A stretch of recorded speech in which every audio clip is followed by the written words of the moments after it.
નમસ્કાર વિદ્યાર્થી મિત્રો, છેલ્લા લેક્ચરમાં આપણે કેનવાસ, પેનલ, ટૂલબોક્સના બે ટૂલ સ્ટાર અને રેક્ટેંગલ વિશે ચર્ચા કરી હતી અને ત્યારબાદ ડક વિશે પણ આપણે શીખ્યા હતા. આજના લેક્ચરમાં આપણે ટૂલબોક્સના બીજા કેટલાક ટૂલ વિશે ચર્ચા કરીશું. તો ચાલો શરૂઆત કરીએ. પહેલું આજનો ટૂલ બંનેને કમ્બાઈન કરેલા છે, જુઓ ધ્યાનથી, સ્ટાર અને પોલિગોન. જો અહીંયા દેખાય છે સ્ટાર છે અને પોલિગોનનું ઉદાહરણ અહીંયા નીચે છે. આ છે પોલિગોન, બરાબર. આ નીચે જે તમને દેખાય આ છે પોલિગોન, બરાબર. શું હોય સ્ટાર એટલે આ રીતે એક તારો, બરાબર. આ રીતે તમે ગમે તે સાઇઝનો, ગમે તે રંગનો કેનવાસ પર ગમે તે જગ્યાએ સ્ટાર આકારની રચના કરવા માટે આ ટૂલનો ઉપયોગ થાય છે. પોલિગોન એટલે શું? તો પોલિગોન ટૂલ વડે બહુકોણની રચના કરી શકાય છે. ગમે તેટલા બિંદુઓનો ઉપયોગ કરીને એક બહુકોણની રચના કરવી હોય તો પોલિગોન ટૂલનો ઉપયોગ થાય છે. જો અહીંયા દેખાતું હશે તમને, કેટલા ખૂણા છે બહુકોણ એટલે 1, 2, 3, 4, 5. તો 5 ખૂણાઓનો ઉપયોગ કરીને આપણે એક આકાર બનાવ્યો, જે આ રીતે શરૂઆત થઈ હતી, બરાબર. તો આ રીતે પોલિગોન ટૂલનો ઉપયોગ કરીને ગમે તેટલા ખૂણાવાળો એક આકાર આપણે બનાવી શકીએ છીએ. ચલો, ત્યારબાદ છે બી લાઇન ટૂલ.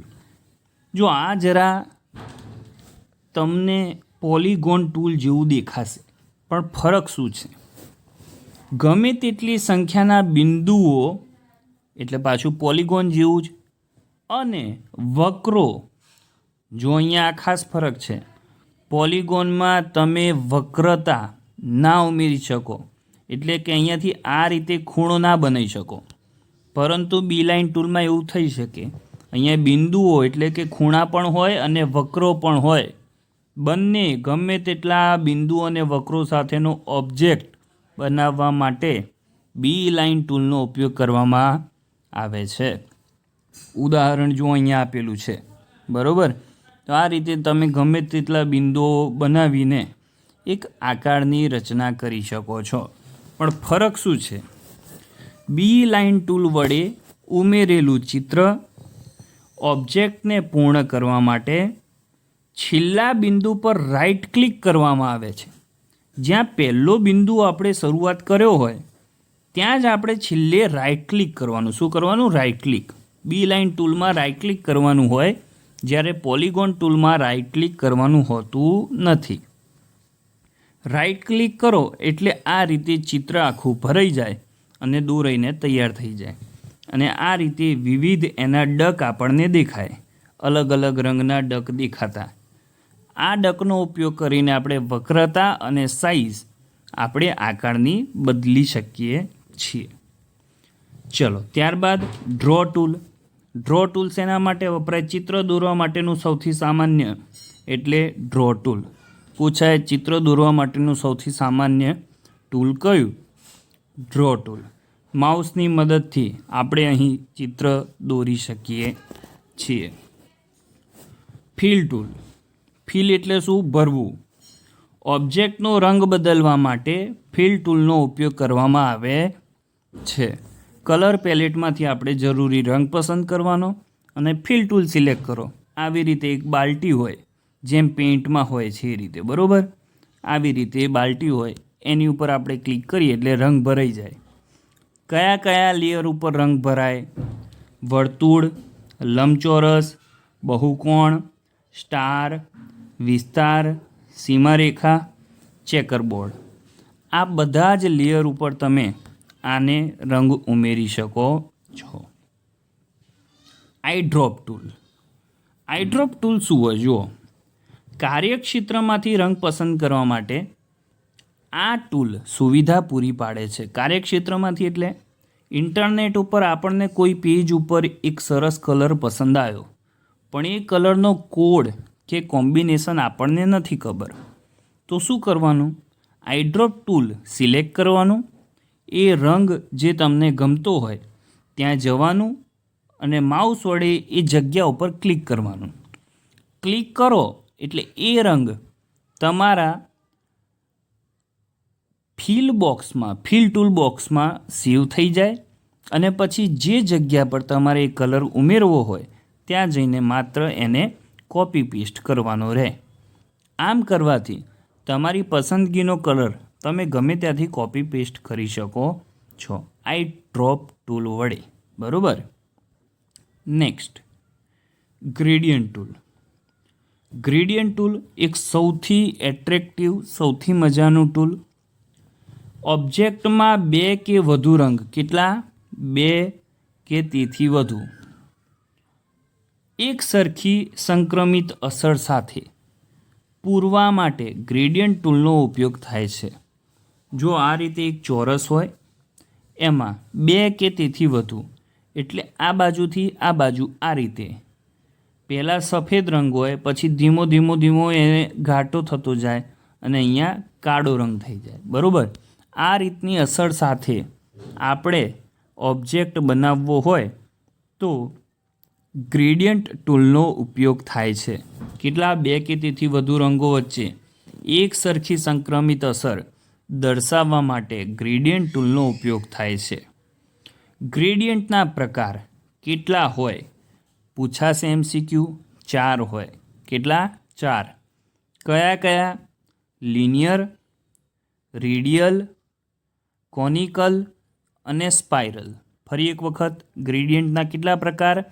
4 પ્રકાર: લિનિયર, રેડિયલ, કોનિકલ અને સ્પાઇરલ. ચારેના હું ચિત્ર બતાવી દઉં એટલે તમને ક્લિયર થઈ જશે. લિનિયર એટલે જો આવી રીતે આડું કે ઊભું, જ્યારે રંગ બદલાય, આડા કે ઊભા જ્યારે 2 રંગ બદલાય ત્યારે આને લિનિયર ગ્રેડિયન્ટ કહેવાય. એક ચોક્કસ દિશામાં, સ્ટ્રેટ લાઇનમાં. બરાબર. તો આ રીતે જે ગ્રેડિયન્ટ હોય તેને લિનિયર ગ્રેડિયન્ટ કહેવાય. આ પ્રકારનું ગ્રેડિયન્ટ સીધી લીટીમાં ટ્રાન્ઝિશન દર્શાવે છે. સીધી લીટીમાં ટ્રાન્ઝિશન કોણ દર્શાવે? લિનિયર. બરાબર. જો અહીંયા આવી રીતે આડું આપેલું છે. Number 2, radial.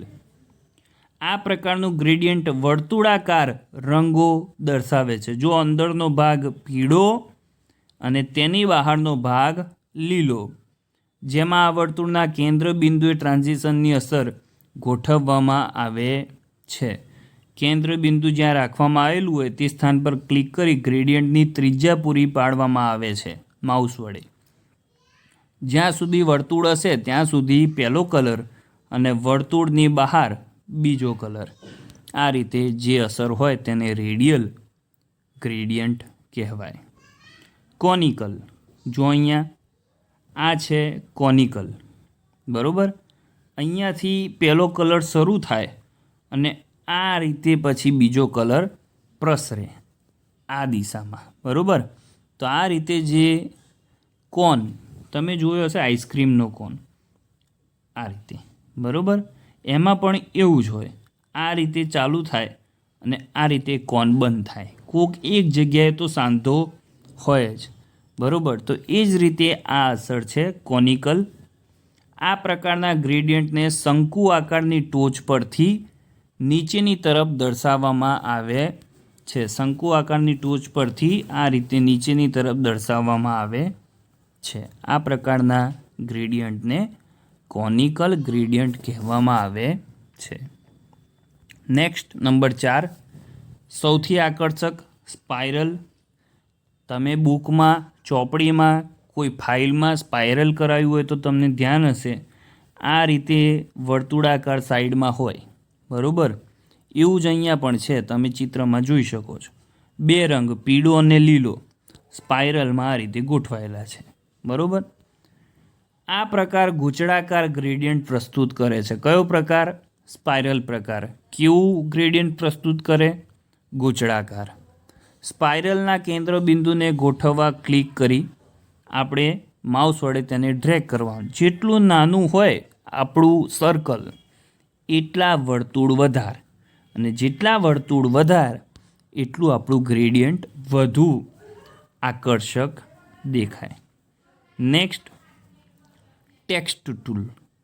ટેક્સ્ટ ટૂલ એટલે લખાણ ઉમેરવા માટે, લખાણની રચના કરવા માટે, ટેક્સ્ટની રચના કરવા માટે લખાણ ઉમેરવા ટેક્સ્ટ ટૂલનો ઉપયોગ કરવામાં આવે છે. જેમ કે અહીંયા જો લખ્યું છે Gujarat tourism.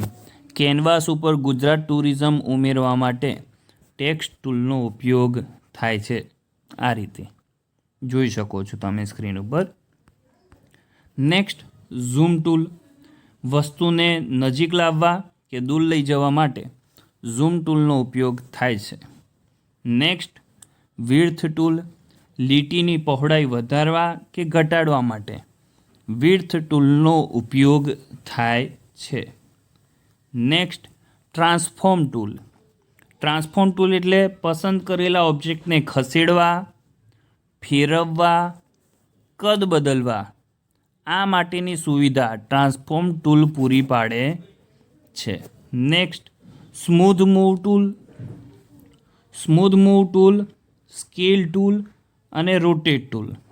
Smooth move tool કેવું કામ કરે? ટ્રાન્સફોર્મ ટૂલ જેવું જ કામ કરે. બરાબર, ખસેડવું હોય, બદલવું હોય કે એનો આકાર ચેન્જ કરવો હોય, આવા કોઈ પણ કાર્ય કરવા હોય તો સ્મૂધ મૂવ ટૂલ કે ટ્રાન્સફોર્મ ટૂલનો ઉપયોગ થાય. ફરક એટલો હોય કે એક કરતાં વધુ ડક પસંદ કરવા માટે અહીંયા Ctrl+A કી, ખાસ યાદ રાખજો, એકથી વધુ ડક પસંદ કરવા માટે કઈ કીનો ઉપયોગ થાય? Ctrl+A કી દબાવીને આપણે માઉસ પોઇન્ટરને ડ્રેગ કરીએ તો સ્મૂધ મૂવ ટૂલનો ઉપયોગ કરી તમે બધા જ ડકને ખસેડી શકો છો. Scale tool. સ્મૂધ મૂવ ટૂલની જેમ જ અહીં પણ એકથી વધુ ડગ પસંદ કર્યા પછી ડગને ડ્રેગ કરવામાં આવે તો તમામ ડગ્સ સ્કેલ પસંદ કરેલા ડગના કેન્દ્રને અનુલક્ષીને બદલાય છે. બરાબર. Rotate tool. રોટેટ એટલે ફેરવવું. સ્મૂધ મૂવ ટૂલ અને સ્કેલ ટૂલની જેમ જ આમાં પણ અનેક ડગ પસંદ કરવામાં આવે અને એક ડગને ડ્રેગ કરવામાં આવે તો તેને અનુલક્ષીને બીજા ડગ પણ કેન્દ્ર બિંદુને અનુલક્ષીને વર્તુળાકારે ફરે છે. બરાબર, આ રીતે ફરે રોટેટ ટૂલ. તો આ સાથે આપણે અહીંયા ચેપ્ટર નંબર 2 સમાપ્ત કરીએ છીએ.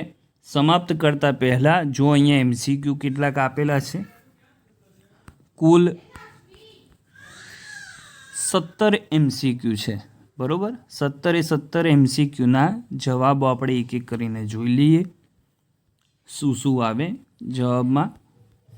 MCQ નંબર 1, નીચેનામાંથી કયા પ્રકારના ઓથરિંગ ટૂલમાં ઘટકોને પુસ્તકના પાના અથવા કાર્ડના ઢગલા સ્વરૂપે ગોઠવવામાં આવે છે? જો પાના અને કાર્ડ સીધો જવાબ મળે છે, કાર્ડ અથવા પૃષ્ઠ આધારિત આ પ્રકારના ટૂલમાં તેને ગોઠવવામાં આવે છે. તો જવાબ આવશે A.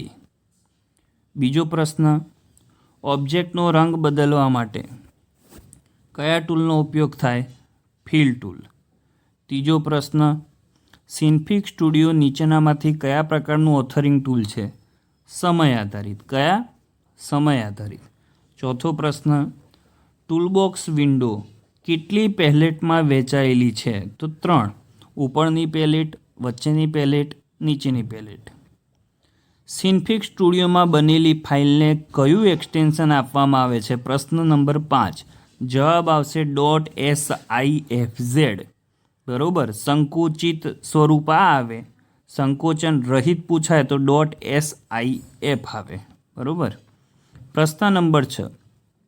કઈ પેનલ પસંદ કરેલ લેયરના પ્રાચલ, મેં કીધું હતું પ્રાચલનો પ્રશ્ન પૂછાય, પ્રાચલ એટલે પરમ્સ પેનલ દર્શાવે છે. પ્રશ્ન નંબર 7. વર્તુળની ત્રિજ્યા બદલવા માટે કયા રંગનું ડગ ઉપયોગ કરવામાં આવે છે? તો લીલા રંગનો. કયો? લીલા રંગનું. એકવાર ઓકે. પ્રશ્ન નંબર 8.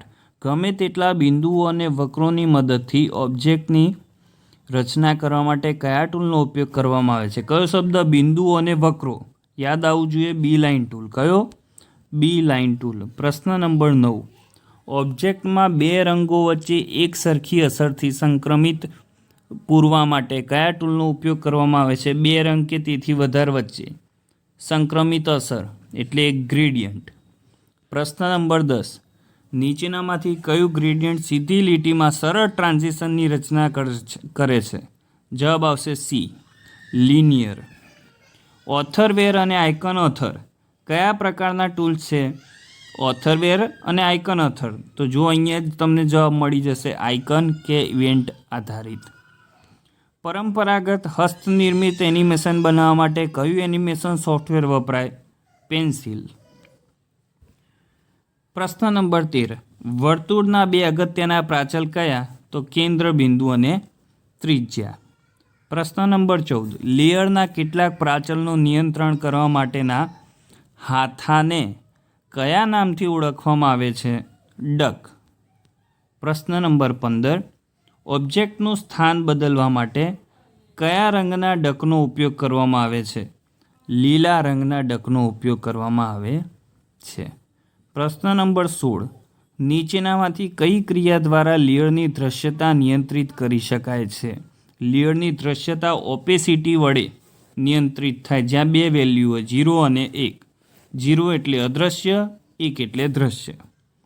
પ્રશ્ન નંબર 17. છેલ્લો પ્રશ્ન. ટેક્સ્ટ લેયરની રચના કરવા માટે લખાણ ઉમેરવા માટે કયું ટૂલ ઉપયોગી છે? તો ટેક્સ્ટ ટૂલ ઉપયોગી છે. તો આ સાથે આપણે અહીંયા ચેપ્ટર નંબર 2 સમાપ્ત કર્યું. આભાર.